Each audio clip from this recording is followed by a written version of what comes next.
everyone, welcome back to my channel. I'm Amber Westbrook and today I'm going to be showing you how to sew your very own extremely simple t-shirt.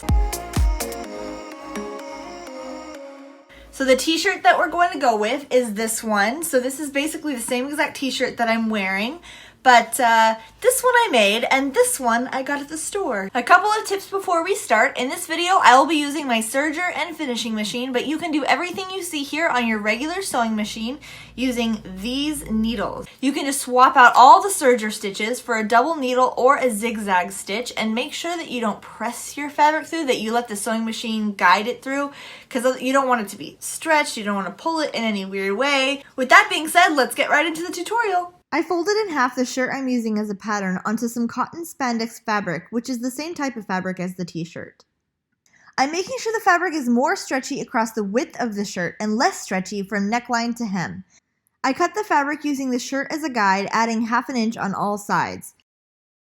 When I do the armholes, I just fold the sleeves back so that I can get the accurate line for the armholes, and I usually add a little bit of length on the bottom because I have such a long torso. Now I'm going to separate my front piece from my back piece and I'm going to draw in my neckline. Now you can make this whatever neckline you want. I chose to pretty much copy the exact neckline from this shirt, but you can make it round, you can make it pointed, you can make it deeper or more shallow. You can pretty much just do whatever you want here. Next, I'll be cutting out my sleeves by folding this piece of fabric in 4ths. Then I'm going to lay my sleeve out onto the fabric and trace around it the same way as I did the top, leaving 1/2 inch seam allowance, and I'm going to cut that out. The last piece I'm going to cut out is my neckband. So I'm going to measure the actual neckband of my pattern piece, and I'm doing that by folding it in half, finding the exact length, and then doubling that for the neckband and cutting out a strip. When cutting your strip, remember that whatever width you would like your neckband to be, double that because you're going to be folding it in half lengthwise. You should now have 5 pieces: a back, a front, a neckband, and 2 sleeves. And now we're ready to start sewing. I'm going to put right sides together and I'm going to sew the back to the front at both shoulder seams. Don't sew the side seams up yet, just the shoulder seams first. Then I'm going to fold and mark the back of the neckline of my shirt. I'm going to measure my neckband again to make sure that it's the right length. I'm going to kind of line it up along the back of the neckline, and I'm actually going to cut it 1 inch shorter than where the neckline is so that it stretches a bit as I sew. I'm cutting a V shape into the end of my neckband and sewing it down. If you decide that you want a round neckline instead of a V shape, just sew this straight across instead of cutting the V shape into your neckband, and use that seam as the marker for the back of your neck instead of the front.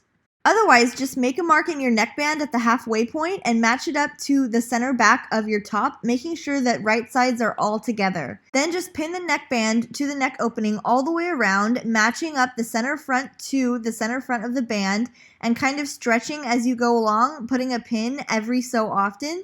And then you're going to want to sew around your entire neckband, starting at the back, going all the way around to the front and back to the back.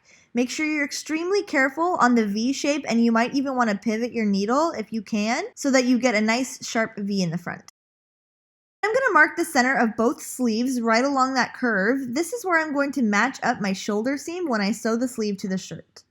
And I'm going to match up my sleeve to my top, right sides together, put a pin in the center, and I'm going to start sewing all the way across the armhole from one end to the other and repeat on the other side. For those of you who are using a serger, be especially careful to take out your pins before you sew over them because your knife will cut your pin and it will go flying. Trust me, that is no fun at all, so stay safe. This is what it should look like so far. Pretty smooth and coming together, kind of looking like a t-shirt already. Next, I'm going to flip the whole thing inside out and sew down both side seams, starting at the armpit and going all the way down to the hem. Now, I'm using my serger for all of these, but as I mentioned in the beginning, you can absolutely use a zigzag stitch on your sewing machine to achieve the same exact result. Then I'm going to hem the bottom, and I'm using my finishing machine for this, but you are more than welcome to use either a zigzag stitch or a double needle on your regular sewing machine, and this will work just as well in both scenarios. I'm also going to finish off both of my sleeves in the same way that I just hemmed the bottom.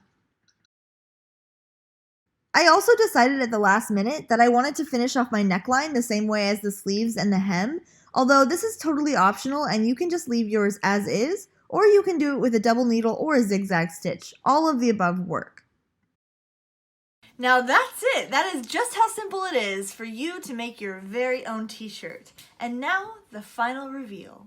I dare you to go home and make this super simple top, and when you do, please share with me on social media because I'd love to see it. If you enjoyed this video, please click the thumbs up, and if you want to see more videos like this, click subscribe, and don't forget to hit the little bell icon so you never miss an upload from me. I upload every Monday and Thursday, so until next time, my fabulous fashionistas, stay beautiful and never stop smiling.